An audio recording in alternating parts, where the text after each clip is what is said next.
Frederick Douglass now is in the words of Frederick Douglass, who was a great writer and a great speaker.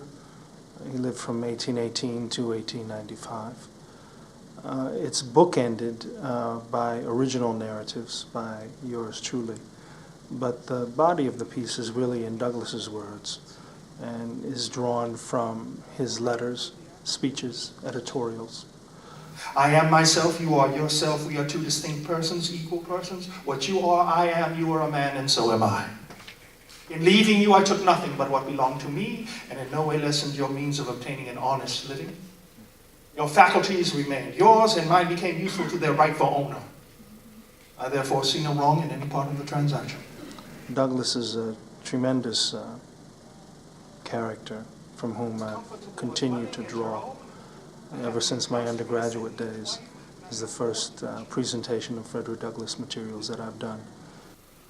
Sound asleep now, in their own beds, perfectly secure under my own roof. There are no slaveholders here to rend my heart by snatching them from my arms, or blast their mother's dearest hopes by tearing them from her bosom. Well, hopefully the audience will be stimulated and encouraged to look more into Douglass.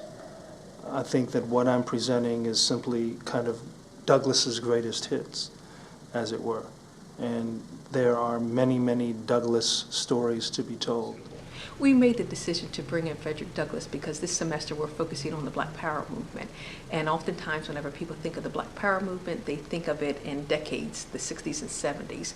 But actually the Black Power movement began in the late 1900s, and Frederick Douglass was was one of the pioneers of the Black Power movement. It's really important that our campus, Purdue's campus as a whole, just not the BCC, learn about the Black Power movement, because the movement is often misconstrued as this pejorative movement, as, you know, this devilish movement, or nothing that is seen in our society as being as being positive. I hope that our audience members took away three things. First of all, that they became more educated about the contributions of Frederick Douglass. Secondly, that they became familiar with some of his speeches because they are just such powerful and inspiring speeches. And third, I hope that they were able to contextualize it to current day events and see the transition from the early late 1800s to today and the impact that he has had.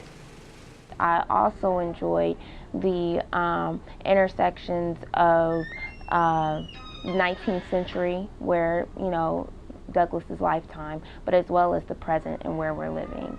I think that was really important to make those types of connections with the past and the present. Somebody wants to sell me a green card. I'm in the Grand Canyon, hiding out from the governor of Arizona, smoking the peace pipe with Osceola and the wild Chapatunas, listening to Bob Marley 8-tracks, jumping up and down at Mardi Gras and Carnival and on the 1st and 15th of every month. You know, Frederick Douglass said that if there is no struggle, there is no progress. And I think that's applicable not only in a political sense, in a cultural sense, but in a very personal sense. I am a maroon, chilling high above the small line and the tourist enclaves. The North Star visible every night, my guide into a Philly group, the Delphonics, soundtracks to my most intimate moments. Ain't no stopping me now, we're on the move. Whenever I am personally, feeling that I can't quite make it, I can't quite do it, it's those words of Douglass, who went about a very real and very tangible and very visceral struggle to get free, not only physically free, but mentally, intellectually, emotionally free. Those things are extraordinarily inspiring, and I hope that I can share that inspiration with the audience.